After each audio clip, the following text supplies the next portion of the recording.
Yo, yo, yo, yo. What's up, all you burners, stoners, and potheads out there? This is Weedman 420 with the Weedman 420 Chronicles. How are all you vipers doing out there? Mrs. Weedman. Mr. Weedman. How the hell are you? Great. I love it. How love are it. you? Love it when you're great. How am I? Yeah, how are you? I'm doing just fine. Good. Doing just well. Doing good. Doing great. Which doing one awesome. is it? All All of of above. Doing all of the above. What do you expect? You know? When life brings you crab apples, you go for the top and try to grab a real apple, I guess, right? Is that how the line goes? Sure. Not really, but okay. It's just me throwing it out there. Hey, everybody out in the world. Hopefully you're doing great. Hopefully you're smoking some big fat doinks while you listen to the show.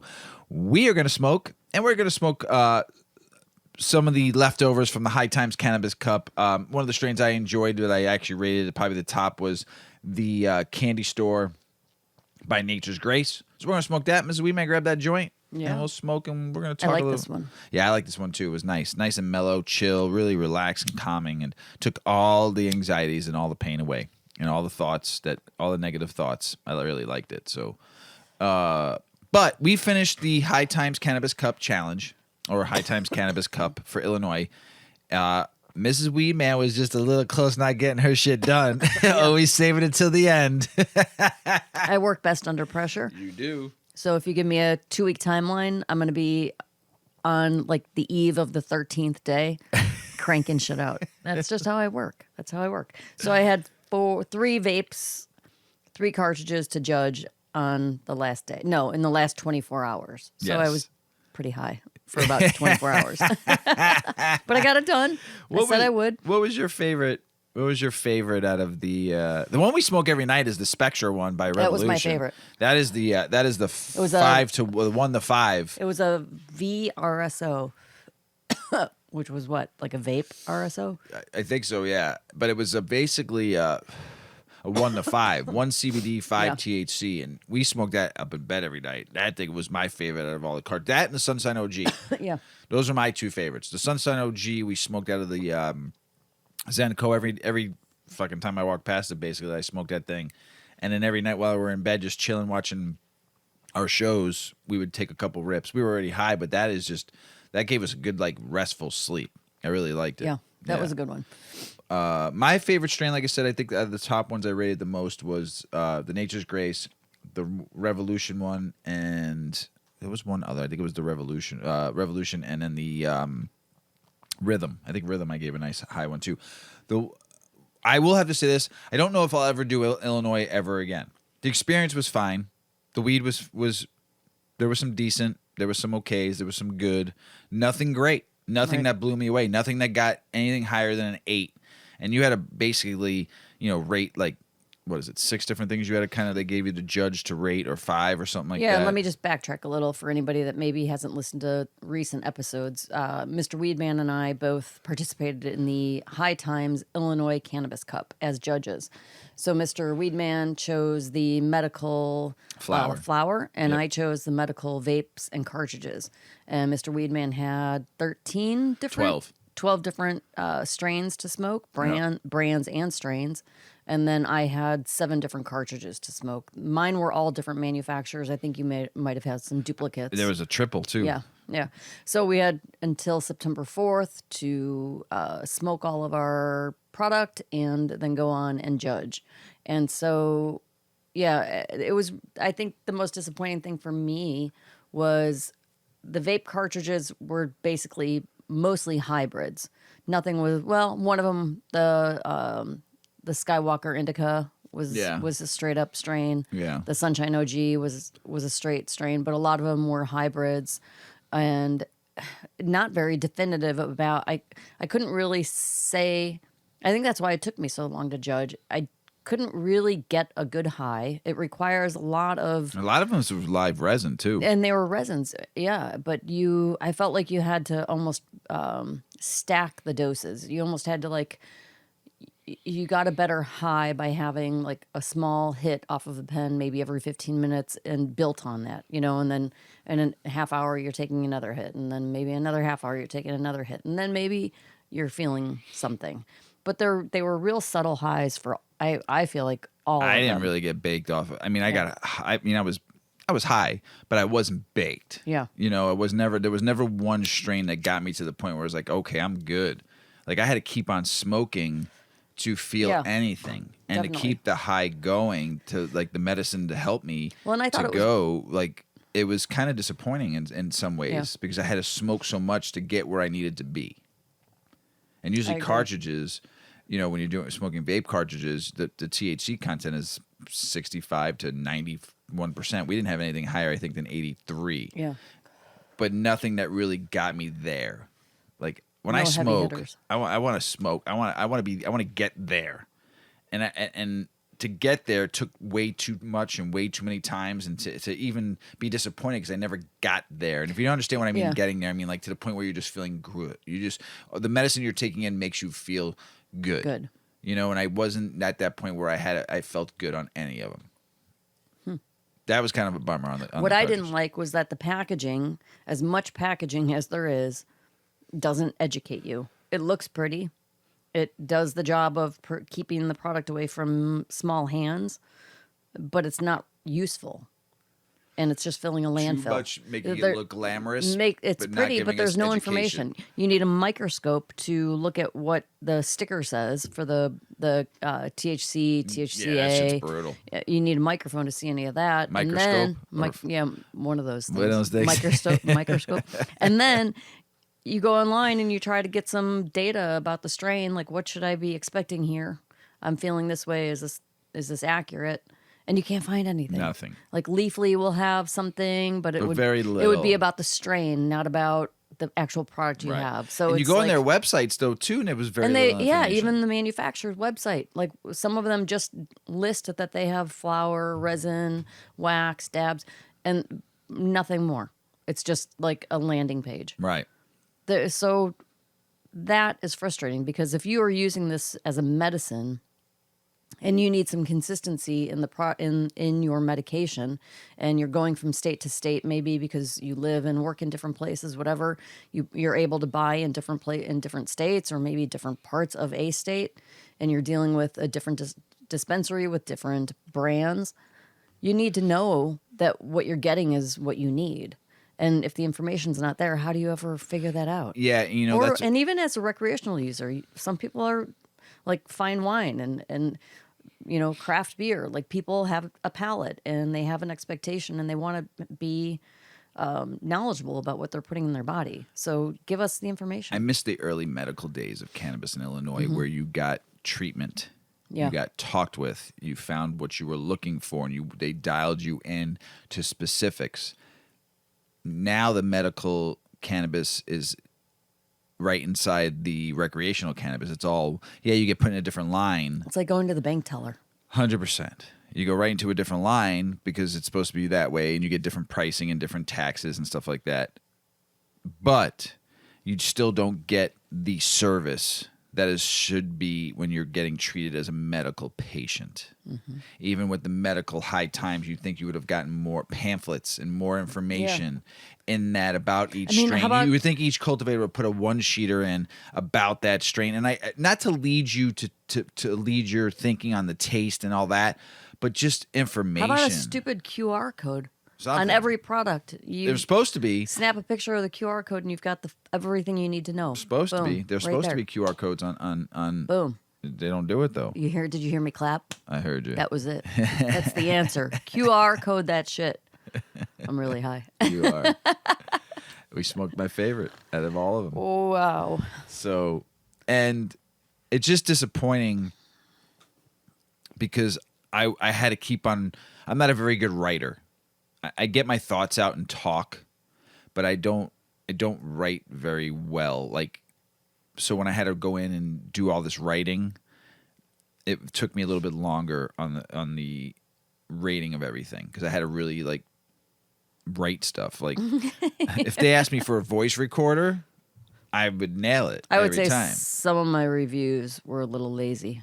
And some of them were really good. But hey, that may have had to do with the strain too, because I was typically doing my judging when I was consuming. Yeah, me too. And so sometimes I was like, oh, they're gonna put this one on their packaging. Yeah. This is I got some good words here. And There then were- other times I was like, oh gosh, There were some I had to go on. I like it. Period. Basically, I was kind of the same way. I had to go on though online and look up certain words that I wanted to use in a sentence. Just me, That's all right. you know, and to describe stuff. And I put some thought in a lot of them. A few of them I didn't because I didn't like. They were just meh, you know. And that's basically the rating I gave them. Meh. And with the stuff I liked, I put some really good heavy ratings, and I gave everybody the numeral ratings. I gave that to the T of what I thought each one was: tastes, smoke. Most of them actually, I would say, smoked smooth. There wasn't a rough smoke out of any of them. Like it didn't like none of them really burnt my throat. They were all cured okay, or some better than others. So. Just my honest opinion. They all the smoke smooth. They all smoked pretty decent. So You can't find your words either. no, not right now. I just had something to say. So Damn it. got something to say. I had something. Yeah, I lost it's it. better to burn out than fade away. I forgot. You know my Def Leppard, do you? No. All right. You ready to start the show then? I think we should start the show. Let's do it. Let's do it. Cannabis and its terpenes. I've talked about a lot of the different terpenes, and this is humulene. And humulene actually also comes from hops, which is beer. You need hops to make beer. You need terpenes to have a very good cannabis experience, and humulene is one of them. So don't forget that cannabis and hops are cousins, distant, but they share a terpene together. Probably a few others too, but that's the main one. So humulene is a terpene that's pretty popular already. You may not know this, but you're tasting humulene whenever you drink a beer. This is because this amazing terpene is responsible for the earthy and spicy notes that makes beer so delicious. All varieties of beer have distinct hoppy fragrance that comes from the hops plant. I've studied hops for years. You can ask Mrs. Weedman. I knew everything about and anything about hops. I'm not going to talk about it, though, because I don't sell hops no more. So, also found in a few spices, including ginger, herbs like sage, humulene is a powerhouse filled with medical qualities. Thanks to its antibacterial and anti-inflammatory benefits, there's a lot of humulene can do. It's also found in many cannabis strains. So put your hands together for humulene. You gotta put your hands together again. There we go.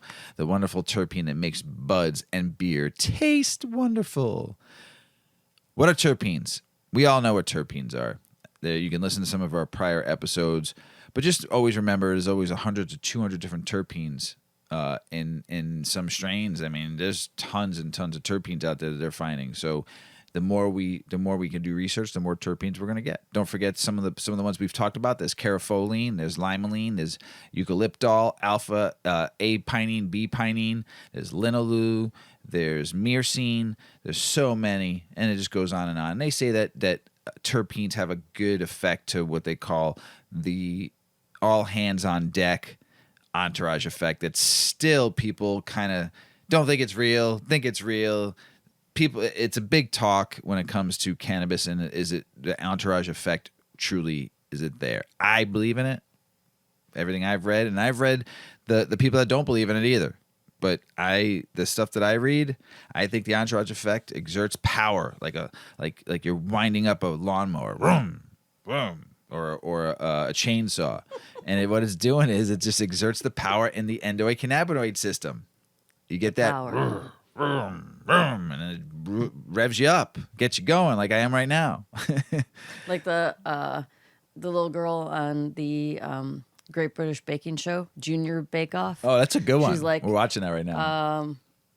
What is it called when you're the special cook? You're the special chef for Star Baker. She goes, Star Baker Power. If you haven't watched, this is the super newest cute. one that we haven't seen yet, is the Junior Bake Off on the Great British Baking Shows, because there's no new episodes on the regular, and actually really cute. It's Yeah. different host and different So comedian. she puts her pointer finger and her thumb Yeah. in like an L shape, and she takes one hand and kind of slams it on her Yeah. chest and goes, Star, and then the other hand, Baker. Baker, and then puts them together like a cube or like a diamond. like she's shooting it Power. out. And she did win that day when And the first she time won. she did it. Oh my Yeah. God, she's so cute. So what is humulene? Also recognized Humulin is a terpene that produces spicy and woody notes. The earthly notes are very evident when you drink a glass of beer. Also present in basil, or basil, however you call it, black pepper, ginseng, coriander, marsh elders, tobacco, clove, and many other herbs and spices. Humulin is also used for its tropical properties. For instance, ginseng is used for a variety of ailments, which means that humulin is also used indirectly to treat several issues. Thanks to ancient medicinal practices by the Chinese and scholars in India, the effects of humulin have been long recognized. It may be something new for you, but humulin's healing powers have been a topic of discussion for many centuries. Present in most essential oils in small and large quantities, depending on the plant species, humulin is used even in aromatherapy. These therapeutic essential oils are used mainly to reduce chronic pain. So what are some of the benefits? Appetite suppressant. Maybe that's why I was never hungry, because I drank a lot of beer, and I mean, I worked for a beer company and sold beer for 12 years. I drank a lot of beer, and everyone's like, how come you never eat? 'Cause maybe that was the reason why. Yeah. I mean, you're having 3 or 4 beers a night, you would think you'd be hungry. And plus I smoked weed too, so weed doesn't make me hungry either. And maybe the strains I smoke have humulin in it. So, appetite suppressant. Humulin has many benefits, and patients relying on cannabis to help with their ailments understand this better. First off, it works to suppress appetite. What does that do? Well, it helps those with obesity resist food and lose weight. By suppressing any activity in the body's satiety pathways, it reduces your desire to eat. Many natural supplements contain humulin as an active ingredient because it works to help cut down the extra weight. Kind of works in similar to the cannabinoid THCV, which we've talked about on the prior episode. So most people think that all types of cannabis strains make you hungry, but that's not true. Some strains will actually reduce your sudden urge to gulp everything in front of you. It's also antifungal and antibacterial properties. Humulin works actively to fight against Staphylococcus aureolus. Oh, Staphylococcus. Get out. Bacteria, according to this study.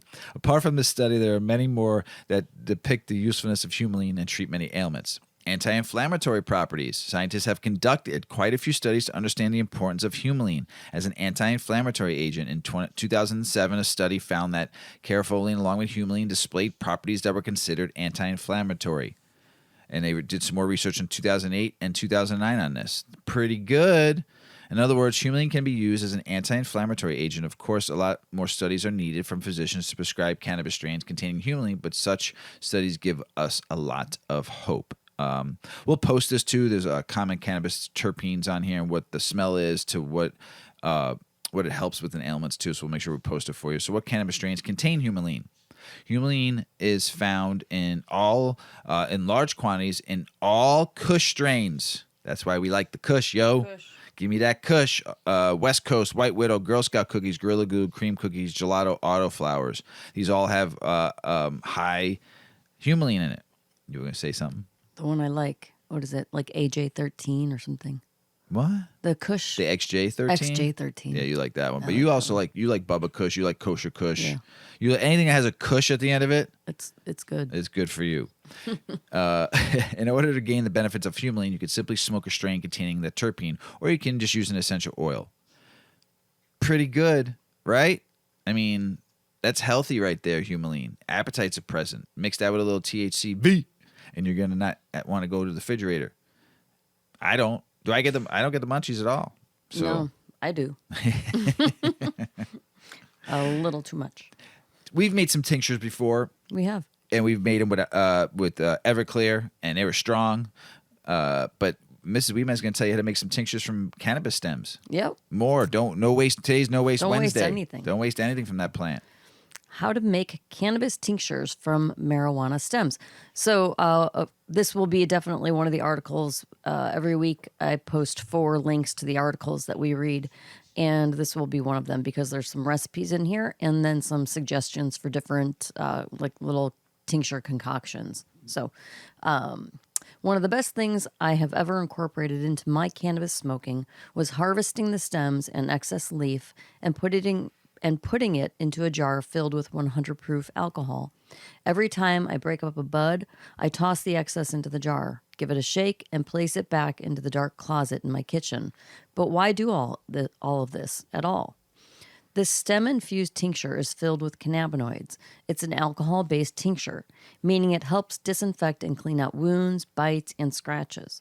When you combine it with cannabinoids you're extracting from the leaf and stem, you're adding medical properties to the mix. Here's a short list of some of the medical properties you add to the tincture. Anti-inflammatory properties, antiviral properties, antibacterial properties, anti-anxiety, and anti-tumor effect.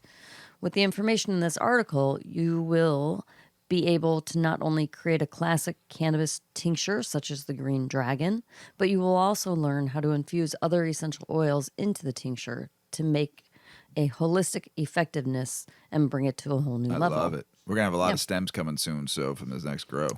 So keep this in mind. There are edible and there are non-edible tinctures. I think it's important to mention that there are two main types of tinctures available, those that can be ingested and those that cannot. The Green Dragon is an edible tincture since it uses a high-grain alcohol such as 100 proof vodka or any other consumable alcohol with a high proof rating, preferably 90 proof or higher. Here's the recipe for the basic Green Dragon, also an alternative method. So you're just grinding up your herbs or collecting, trim and scraps and things. And you don't have to grind up your stems, but you can even put your stems in there. And then you want to decarboxylate it. After you decarb it, then you're adding some alcohol to it. And then you're putting it in a jar and you're shaking it up and you're putting it away for 2 to 3 weeks.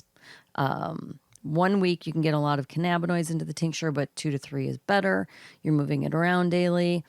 And then you have to strain it, possibly strain it a second time to just get the pure tincture out.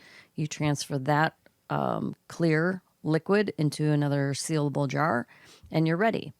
And if you are creating a topical only, you would not use a consumable alcohol. You would use a high-proof surgical alcohol, and apparently that's easy to find. And then you would follow the same steps. The tincturing process is virtually the same for all herbs and plants, and I would recommend creating specific jars for each extraction. So they went on to saying, like, you could do this with basil, cilantro, parsley, oregano. That's cool. Yeah, you could do it with anything. Orange peels, citrus. Oh, yeah. Wow, look at them getting freaky. Yeah. So you just make essential oils, essentially.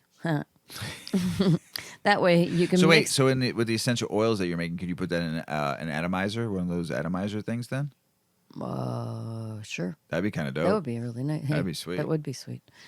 That way, well, no, because you would have the alcohol. The cannabis tincture is alcohol based. The essential oils create an oil. Gotcha. Yeah, but it's still an alcohol. Oh, I'm so Did I confused. confuse you? Just confused me. I'm sorry. We're talking about tinctures, I know. not oils. I gotcha. Okay. All right. That way, you can mix and match different oils, but now they're talking about it as oil. I think they're talking about essential oils and tinctures. They're two different things, but you can mix them to create a concoction. Poof. Yeah. Recipes for different tincture mixtures will, again, be on the link. If you're going to do extracts, make sure that you do it right for each plant you're extracting. For example, making an extract from orange peel follows this exact same protocol as making Green Dragon infusion, using high-proof alcohol and a jar. However, the time of infusion is different. When you're extracting the essential oils from a peel, it takes between 1 to 2 months versus weeks.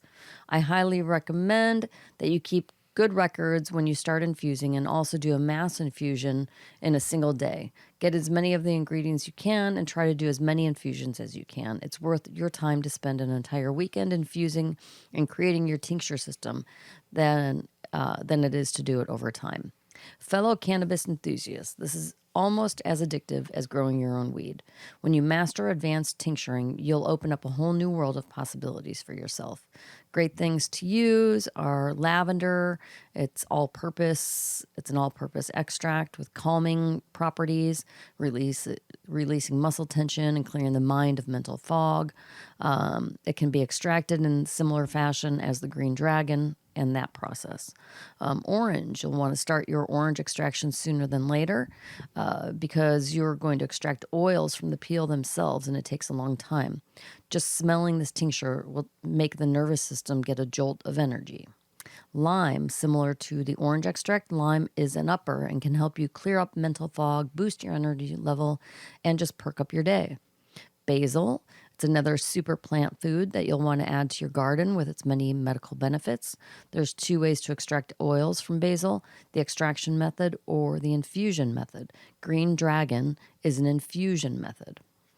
Mark my words, there's a rabbit hole, but it does have a lot of return for investment. Yes, it takes time, it takes some dedication, but once you have your potions on hand, they can play a big part in balancing your emotional and physical well-being, and you're going to thank yourself for sticking with the discipline.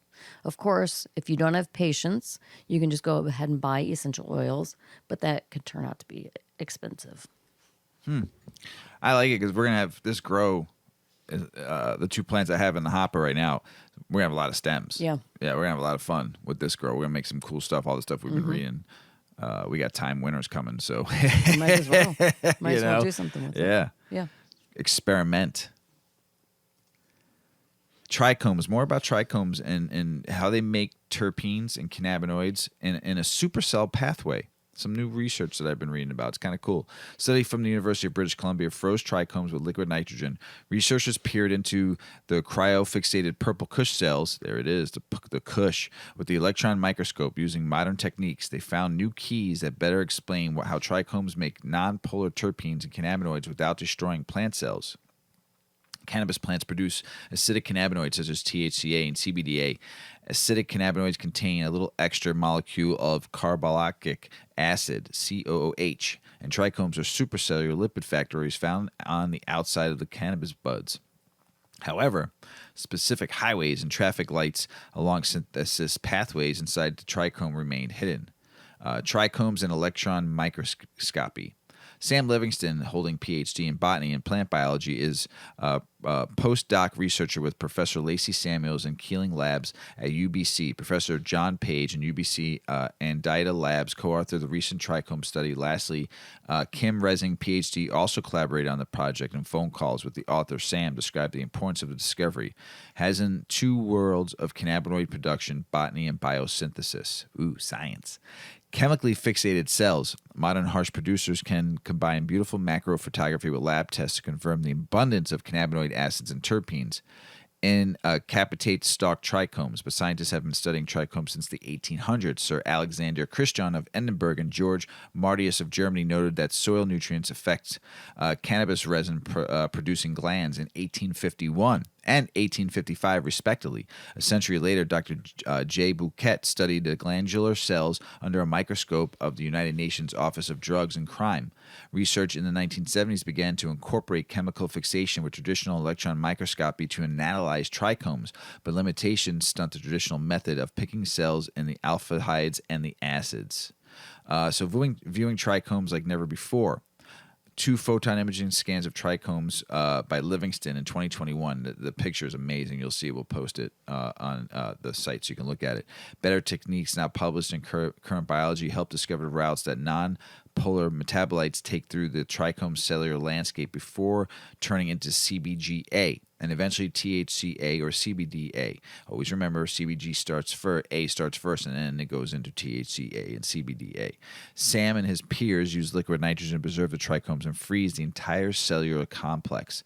Sam stated their study purposes a new model, easily controlled in experiments, explains how trichomes produce acidic cannabinoids and monoterpenes. Importantly, their modular use of cellular context rather than a petri dish. That's pretty cool. Trichomes, not so compartmentalized. Cannabis trichomes depend on transportation within the supercell structure to make cannabinoids and terpenes. Production starts with CBGA, a polarized cell membrane that ends with THCA outside the cell wall in a storage cavity. Moreover, Sam's team discovered large porous bridges in the cannabis cells that whole systems pass through, which is botanically unique. That's pretty cool. What is the physiological role that these bridges are playing? According to Sam, the trichomes, many components from the physical structure to the internal transportation system prevent autotoxicity. And while toxic effects are averted this way, internal mechanisms excluded by the team are takeaways from the study. Companies can easily hack transporters within the yeast cells designed for cannabinoid production. Otherwise, understanding the plant will help growers dump more acidic cannabinoids and terpenes from cannabis trichomes. So don't forget, we had somebody on that talked about that they have a system that they can take yeast and make any cannabinoid they want with a special yeast, water, and sugar. So they're finding that it was biomedican. So don't forget, they can hack stuff now, and certain yeast cells can help you design. It's kind of fucking crazy. Still, I still want to see this process, but they're finding it out in more studies. So, cannabis in the classrooms. I would have loved to smoke a joint in the middle of class and would have probably made me pay attention better. Right? I think I would have too. Cannabis in classrooms, the conflicting views on cannabis consumption on school grounds, the conversation about weed on college and high school campuses. Cannabis laws continue to create all sorts of challenges, especially as more states legalize recreational and medical cannabis, while the federal government maintains it as a Schedule I illegal substance. State laws regarding purchasing and growing weed can be tricky, and cannabis in the workplace is a unique challenge for many employers. Even classrooms, both high school and college, are faced with new challenges as their federal and state governments continue to have conflicting views on cannabis consumption on school grounds. Weed on college campus has a long illegal history. Think back to the late 1960s, and one of the first images that will likely pop into your head is a group of long-haired, free-loving college students smoking joints on some academic lawn, holding a peace or protest sign. Today, however, there is less peace and love in regard to cannabis policy on college campuses. Instead, there seems to be strict policies led by fear. Most colleges, even those in states where weed is legal on medical and recreational levels, completely ban the possession and use of cannabis on college campuses. The main reason for this collegiate prohibition is because there's a great deal of federal money tied into most collegiate-level universities. Colleges and universities who accept these federal funds must remain compliant with the Drug-Free Schools and Communities Act, which means that use and or possession of cannabis in any form or possession of any paraphernalia will not be tolerated on campus, according to Campus and Drug Prevention, a DEA website. Not all colleges get large sums of money directly from the government, but federal funding is tied to all sorts of programs, grants, and loans. This may even have privately run institutions thinking twice before making their cannabis policies more lenient. I think schools are just worried about rocking the boat and jeopardizing that funding. Robert Mikos, professor of law at Vanderbilt University Law School, told Forbes. The article went further to show the unfortunate outcome for medical cannabis users that this reality has forced. It puts universities in this awful position of, I'm breaking the law unless I yank the medicine out of the hands of these ill students, said Peter Grinspoon, who is a physician and board member at Doctors for Cannabis Regulation. It also shows how federal illegal Spell it out, Mrs. Weedman. Illegality. Federal illegality, forget it, puts these institutions that want to do the best for their students in these impossible positions. Some students are fighting back against these anti-medical marijuana rules at universities. In states where medical marijuana is legal, students disciplined for using it are taking their schools to court, according to USA Today. Students cite discrimination in their lawsuits. These issues will likely only continue to arise as the nation grows more accepting of cannabis use and the government maintains its Schedule I status of the drug. There's even legislation and conversation about cannabis in high school classrooms in states where cannabis is legal. Rhode Island is the most recent state to legalize recreational cannabis. This legalization may have loosened laws, but it also prompted a demand for policy when it comes to administering medical cannabis in schools. School districts in Rhode Island must develop protocols to administer medical cannabis to students with a demonstrated medical condition under a new state regulation, according to the Providence Journal. Colorado also allows medical marijuana to be administered by school nurses and has even passed legislation that details how and when this can occur. While there are many rules and stipulations, this policy is actually progressive, seeing how many states completely ban the use of medical marijuana in schools.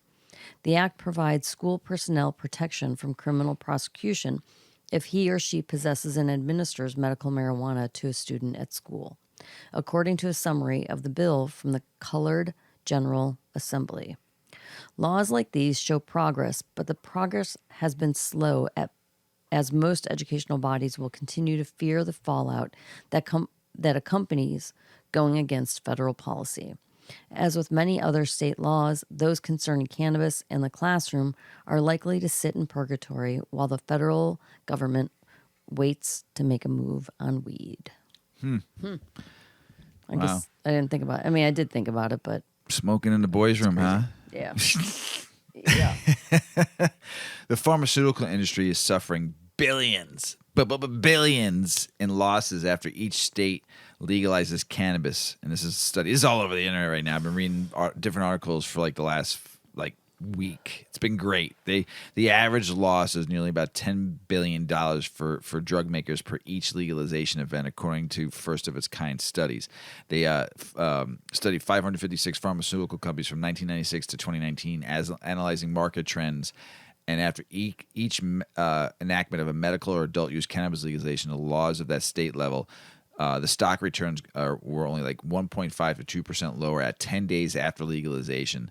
The study authors found returns decreased in response to both medical and recreational legalization for both generic and drug makers. Anticipate a single legalization event to reduce their annual sales by $3 billion on average.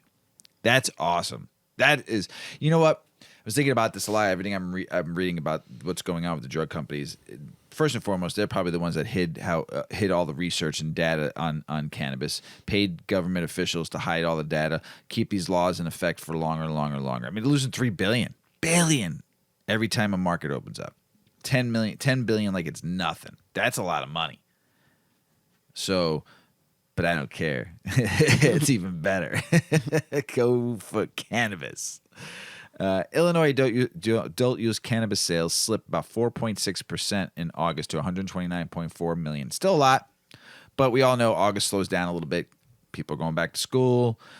First tuition's got to get paid. Those books, everything's going to be, getting the your house is done for school if you're moving into a house or a dorm.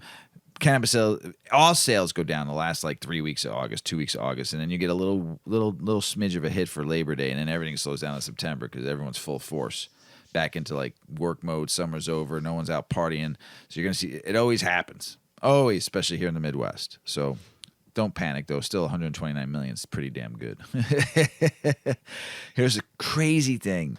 What if, Mrs. Weedman, what if you were a security guard at a dispensary here in Illinois and someone came and tried to hack you with an axe? What would you do? That happened. I know it happened. What would you do? If I would become a ninja. I would take that person down. It's fucked up, man. Kick that knife out of their hand. A dude at a dispensary in Greektown here in Chicago, man. This dude came up with an axe and he went after a Chicago pot shop security guard and got him in the leg, and the pot shop cop shot him and killed him. Crazy, dang. Man. You're getting fucking axe murdered just working at a dispensary. That's no bueno. That's crazy. That is no bueno. Poor guy's dead too now. The guy with the axe is dead. The pot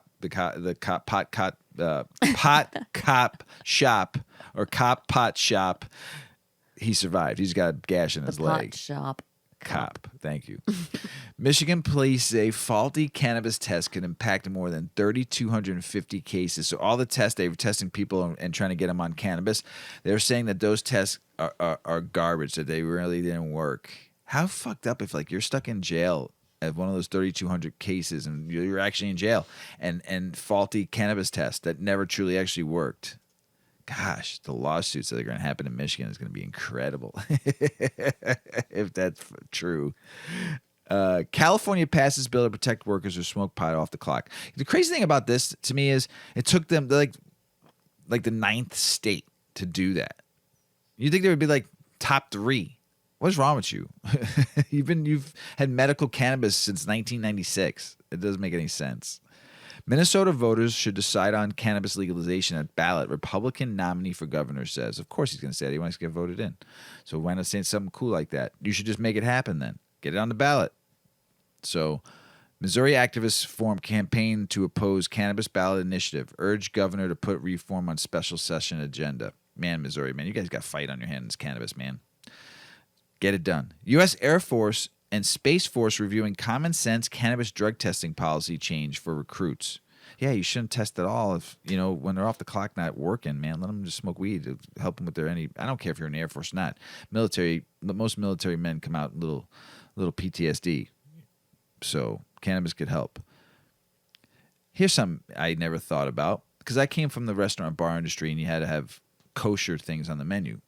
A lot of stuff people ask, is your food kosher? Is weed kosher?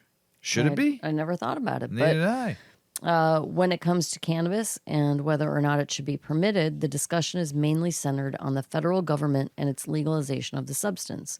In actuality, there are many laws, practices, and even dietary restrictions. Take the Jewish religion and its concept and practice of traditional law and kosher guidelines, for example. In order for a food product to get the familiar kosher label we see on all sorts of products, it must be, by Merriam-Webster's definition, sanctioned by and ritually fit according to Jewish law. When most non-kosher individuals think of kosher, they likely know that pork, shellfish, and the mix of meat and dairy are all non-kosher. But in reality, kosher goes deeper than this. Certifying food as kosher goes so far as to examine the equipment used to prepare items, all the way to inspecting for possible remnants that can be found in the food items themselves. With these strict guidelines, one has to wonder if cannabis is considered kosher. Insects can cause all sorts of issues with cannabis. They can even kill a plant. One problem caused by insects that is lesser known is that they can render cannabis non-kosher. This is because, according to the Torah, Leviticus 11, verse 42, all the things that swarm upon the earth are an abomination. They shall not be eaten. This translates to insects not being kosher when eaten. Sure, insects are not on most food menus, but unprocessed cannabis might have bugs inside the buds and elsewhere. Also, unless factories that produce edibles are inspected for these types of issues, it's difficult to put a kosher stamp of approval on them. One way around this is to smoke. Rather than eat cannabis that is not stamped with a kosher or insect-free certification, just smoke it. Since the kosher law refers to eating and consumption in that regard, it is safe to burn them up. Just don't digest them. Some brands have begun to kosher certify their cannabis products. This is a way to put the Jewish community at ease when consuming edibles, which are widely popular in both recreational and medical circles. One of the key elements of certifying a product as kosher is confirmation of practices. In other words, you need to enlist an impartial and observant set of eyes to inspect and confirm clean and thorough production practices. This is critical, as it means a kosher stamp not only confirms a product is safe for the kosher practicing individual to consume, but it also puts people on their strict diets like vegans, halal, and others at ease, confirming that there is a third party verifying factory practices, allowing all sorts of strict dieters to know the label information is accurate. Joe Hodis, the chief marketing officer of Wana Brands, a cannabis company that produces kosher products, told Forbes that the kosher certification indicates to the consumer that the products are made in a clean and reliable environment.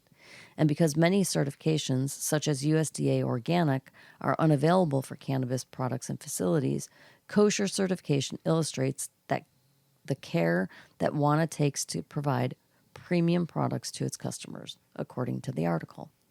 This shows that taking the steps to make weed products kosher actually opens your product up to all sorts of dietary restricted individuals. One last important factor to consider in regard to cannabis being kosher concerns the law. Part of Jewish law requires that its followers also follow all the civil laws where they reside, as long as they don't contradict the laws of the religion. Therefore, in addition to whatever Judaism says about cannabis, Jewish law demands an obedience to the authority of civil law. If it's illegal to possess or use cannabis, it's also against Jewish law.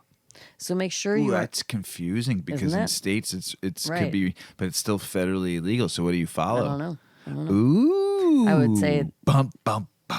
The plot thickens. So make sure you are not breaking the American law when you use cannabis, or you may also be breaking the Jewish law. When it comes down to it, as long as cannabis is in its pure form and free of bugs, it should be safe to consume if you are kosher, according to the Jewish Virtual Library. If we would know that the product in question contains just leaves and that there was no unkosher residue on the processing equipment, it would not need certification, like plain unflavored tea. So while most of the weed you smoke and consume will likely be kosher, when you see a kosher label on one of your cannabis products, you can be rest assured that an extra set of eyes has certified your product as clean and properly made. Hell I didn't yeah. realize that. I mean, that's kind of ideal. Then you almost want to look for kosher products because you know they're clean. Yeah, Yeah, always look kosher. I'm kosher. Are you kosher? probably not.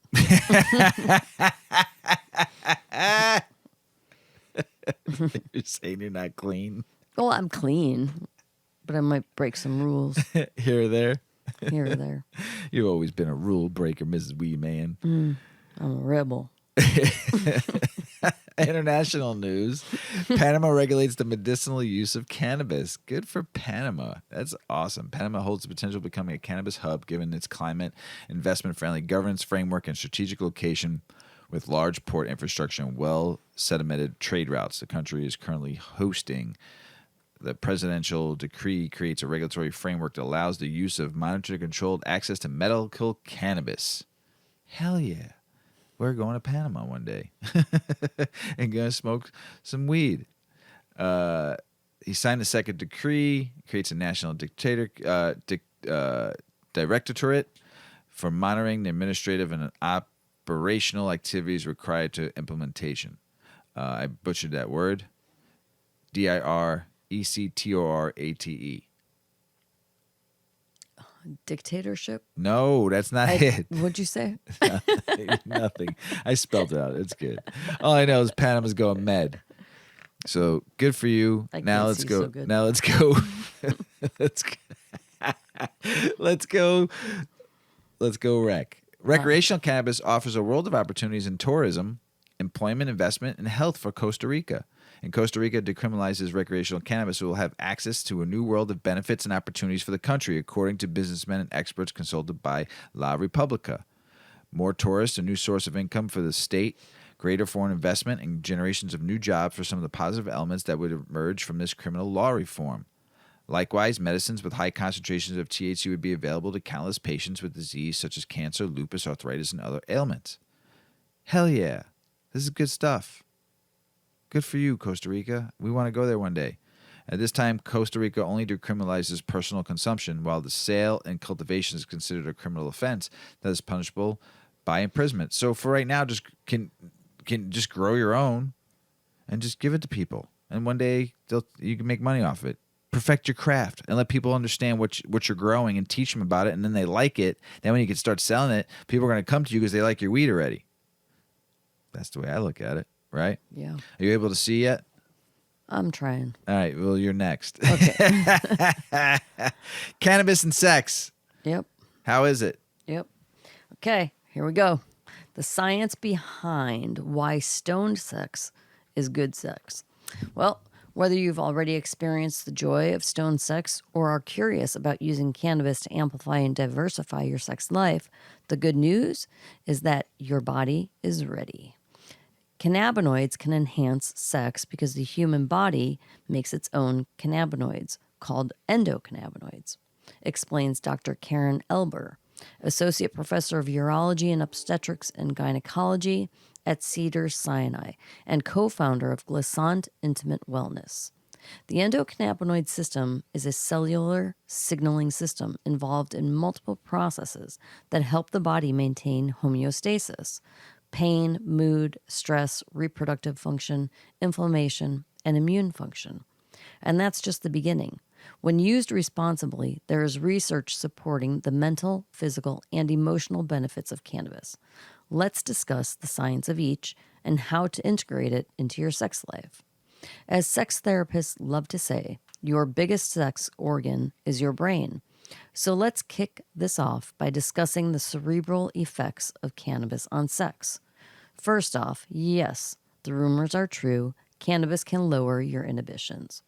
But before we move on to the fun stuff, let's get the warnings out of the way. At the end of the day, the THC in cannabis is psychoactive and considered an intoxicant, meaning it can inhibit someone's ability to consent to sex properly, says Kiana Reeves, chief brand educator at the cannabis and sexual wellness company Foria. It's always important to communicate with your partner and postpone sex until you are both certain that you are both in the mental space to provide informed consent. So, start low, go slow, disclose to your partner how high you are, and ask them the same. Of course, it's wise to continue to check in throughout sex, but generally speaking, stoned sex with someone you trust is much safer than sex while drunk or on other substances. Stoned sex means communication. However, it also means that not only are you more likely to come up with a new idea in bed, but you're more likely to ask to try it, in addition to any other fantasies or desires, thanks to responsibly lowered inhibitions. Research suggests that THC can enhance creativity too. This happens through divergent thinking, which is the process of connecting seemingly unrelated ideas.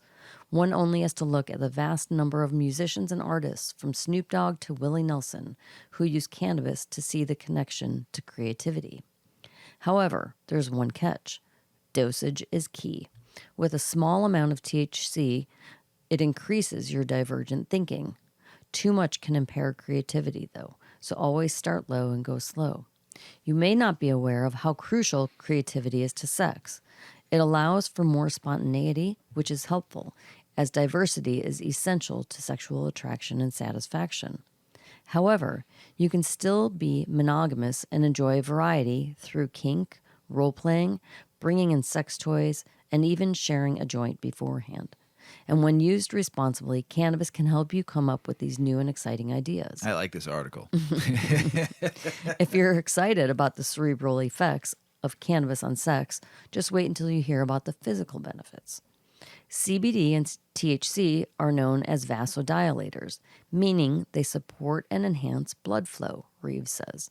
In the genitals, the process of arousal is a process of blood moving into the genitals. So supporting arousal with cannabinoids can greatly impact the level of arousal a person is experiencing. Heightened arousal is associated with increased access to orgasm and increased experience of sexual pleasure. If you're worried about erectile dysfunction, which plenty of drugs and medicines can affect, according to Harvard cannabis specialist Jordan Tischler, cannabis generally does not help with ED in males, but if used sparingly, does not worsen ED. He adds that if overused, it can definitely worsen ED.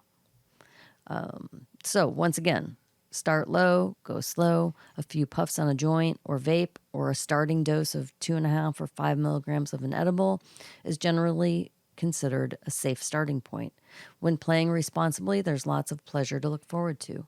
Cannabis can increase the frequency and intensity of orgasms in all genders, and in males can help prolong sexual activity, Tischler says.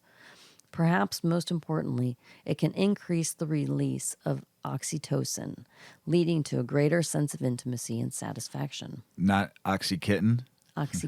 Meow. Meow. Additionally, cannabis enhances all of the 5 senses. The plant heightens touch, making skin-to-skin contact even more sensual and intimate. Use your stoned superpower sense of smell to take it all in. And the same goes for taste. Enjoy sexual tastes and smells. It's normal and healthy to do. Pay attention to the sounds of your partner's voice, or even consider putting on mood music. Enjoy the sight of your partner, and don't be afraid to close your eyes and enjoy a kaleidoscope of stoned imagery. Sex is all about the senses, and one of the great benefits of cannabis is that it can help heighten your own experience of your senses so that you feel fully immersed and available to them, Reeves adds. By now, you've probably heard of cannabis topicals, or for the intentions of this article, lubes and suppositories. This may not be the most effective method. Alabama's favorite. It may not be the most effective cannabis delivery, though. If you want to feel euphoric, you're better off with inhalation or ingestion. THC-infused topicals can provide pain relief and relaxation, though. Emotionally, cannabis can help you bond with your partner, ideally through mindfulness or the act of putting away intrusive thoughts and living in the moment.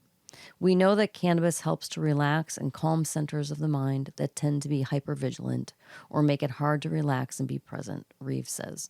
Cannabis is known to help us come into our full experience, and many cannabis users report experiencing their sensations in a heightened way, where every touch or kiss feels more full and alive. Perhaps some of that feeling more alive is because, in addition to enhancing the senses, research shows that cannabis can reduce negative bias, helping you see the glass half full rather than half empty. This means that you're more likely to see the best in your partner. And while you're at it, don't be afraid to use your lowered inhibitions to communicate how much your partner means to you. Remember, long-term and monogamous relationships do not own intimacy. You can experience all the benefits of stone sex, including feeling happy and close with your partner, whether a spouse, a fling, or a new relationship. Just always remember to consume responsibly and enjoy yourself. Sex and weed. Cute. Weed and sex. Sexy, sexy. We like Mac Miller. Yeah, we do. He passed away. But I didn't know this. And actually, O-Dog, our daughter, didn't know this. I forgot to ask Paulie when we were talking to him on the phone. But he had 8 songs that were released by his family back in July. Mm-hmm. I didn't know that at all. Kind of bummed. I didn't know that because I'd been listening to it all summer. So, but a lot of these have to do with his old school style of rap and hip hop when he first started. And I'm looking forward to listening to all 8. One's called The Scoop of Heaven. Another one's called Cold Feet. I Love Life, Thank You. Boom Bap Rap. All This. The Miller Family Reunion. Love Lost. Family First. And I from what I read, that these are all great songs to listen to while you're smoking and while you're baked. It puts you in a really, I guess, in a good place. So I bummed that we never got to see Mac Miller. The year he passed away, Paulie was supposed to go see him. He was bummed. Yep. Bummed. So I'm gonna be listening next time we're outside getting fall season. Little fire going and some weed and listen to Mac Miller. That's Sounds what I'm perfect. doing. Let's do that. Sounds perfect to me too. Mrs. Weedman, Mr. Weedman, you got anything else to say? I'm just really high. Feel good. Had a good show.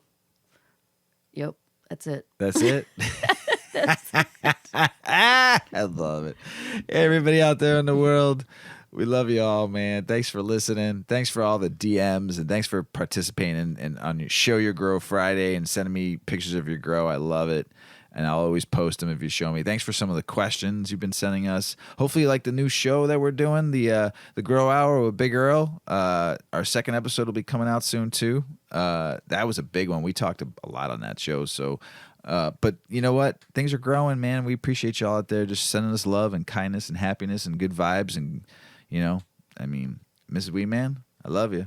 Love you. Everyone out there, we love you back. As Paulie always says, smoke smart. Puff, puff, and away. Puff, puff, pass.